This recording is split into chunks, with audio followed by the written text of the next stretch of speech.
सुरुवात केली। कारण महिला मंडळचा रुसवा म्हणजे लय अवघड असा रुसवा आहे। महिला मंडळचा रुसवा कशाहून राग येईन म्हणून सांगता येत नाही, कशाहून बी राग येईन महाराज।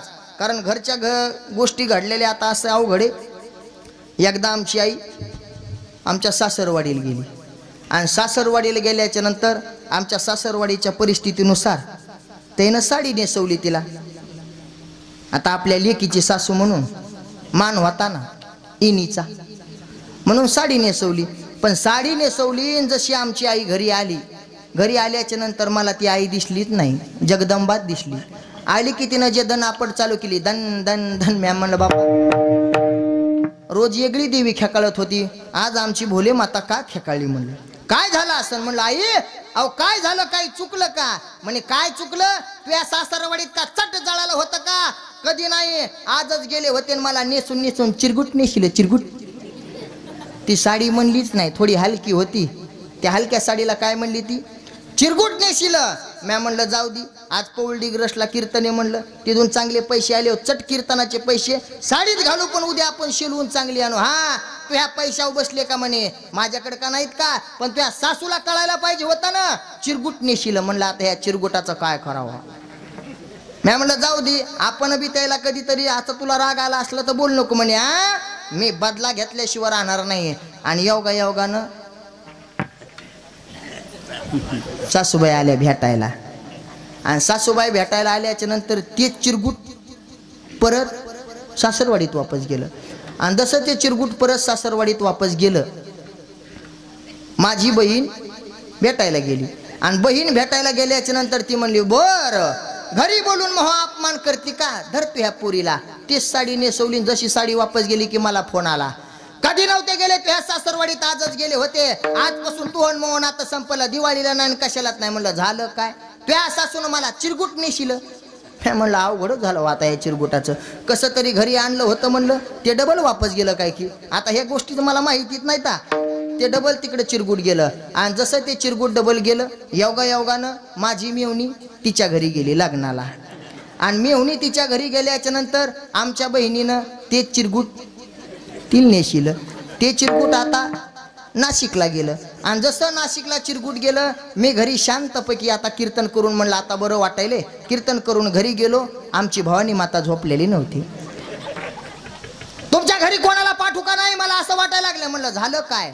कधी नाही बहीण मै तुमच्या बहिणीच्या घरी गेली, तिच्या घरी का चट जळाला का? लय 15 एकर बघून वाला द्यालता ना। मी म्हणलं झालं काय? मै बहीण योगानं तिच्या घरी गेली, चिरगुट नेशिलं तिनं। म्हणलं आता हे चिरगुटाचं वारं तू ह्या डोक्यात घुसलं का? असा जीव तापला होता, कारण आठवडा झाला, हप्ता झालं ते चिरगुटच, सकाळ संध्याकाळ चिरगुट, सकाळ संध्याकाळ चिरगुट। योगानं आमच्या बहिणीच्या मुलाचा म्हणजे आमच्या भाच्याचा वाढदिवस, आम्ही दोघं जोडीने गेलो होतो वाढदिवसाला त्या मेवणीच्या घरी। त्या मेवणीनं तेच चिरगुट आमच्या घरी। आणि जसं काय ते चिरगुट नेशिलं, आता बहीण होती म्हणून गप होती, अंगावरची साडी बघितली म्हणून तिनं बी हलकी नेशिली। कधी तुमच्याकडून भारी होतंय का म्हणून जे लुचित घरी आलो मी। पण आता ते चिरगुट मी डुकरं राखायला रानात लावले, पण ते चिरगुट घरी ठुलं नाही। आता हा मान खरं सांगा, एका साडीमुळं किती जणांची फजिती आहे? हा किती जणांची? बरं आता हे विनोद जरी तुम्हाला हसण्यासाठी वाटत असेल, पण माता माऊले हो खरं सांगा, बऱ्याच ठिकाणी लग्नामध्ये गेल्याच्या नंतर जर तुम्हाला ताट नाही दिलं, समय नाही दिली तर इनबाई जेवत नाही, अशी फुगती बापा।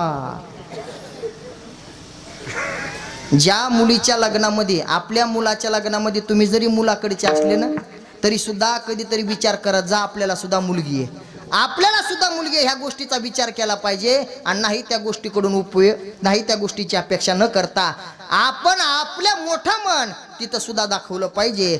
आणि थोड्या थोड्या गोष्टीहून जर नाराज झाली तर काही उपयोग होणार नाही। पार्वती मातेनं सांगितलं मला यायचंय, यायचं म्हटल्याच्या नंतर भोलेनाथानं सांगितलं मी तुला घेऊन जातो, पण मी जिथं थांब म्हणाल तिथं थांबाव लागन। दोघं जण निघाले, आणि दोघं जण निघाल्याच्या नंतर आज महाराज रेल्वे स्टेशन पशी आज सुद्धा देवीचं मंदिर आहे। तिथपर्यंत आल्याच्या नंतर भोलेनाथानं सांगितलं म्हणे माता आता तुला इथंच थांबावं लागल, कारण माझं वाहन आहे शाकाहारी, तुझं वाहन आहे मांसाहारी। जर हे वाहन गावात गेलं, 2-4 वारकरी खाल्ले तर उग पंढरपूर मध्ये पांडुरंगाच्या दर्शनाला कोणी येणार नाही, तू इथंच थांब। हो मग लाज वाटत असं म्हणून कसं का होईना, तिथं थांबल्या आणि जसं तिथं थांबल्या आता निघाले बघा भोलेनाथ नंदी आणि गणपती बाप्पा तिघ जण निघाले. जसं महाराज नंदी समोर आल्याच्या नंतर पोलीस स्टेशनच्या जवळ एक मारुतीचं मंदिर आहे आणि मारुतीच्या मंदिराजवळ आल्याच्या नंतर आता नंदीचे शिंग मोठाले. ते काय शंकरित होता का? नंदीचे शिंग मोठाले असल्यामुळं भोलेनाथानं सांगितलं म्हणे नंदीश्वरा आता मला असं वाटतंय तुम्ही इथंच थांबाव आम्ही दर्शन घेऊन येऊस तर, कारण आपण गाडी कुठं लावतो पार्किंगला. आता तुम्ही इथंच थांबा.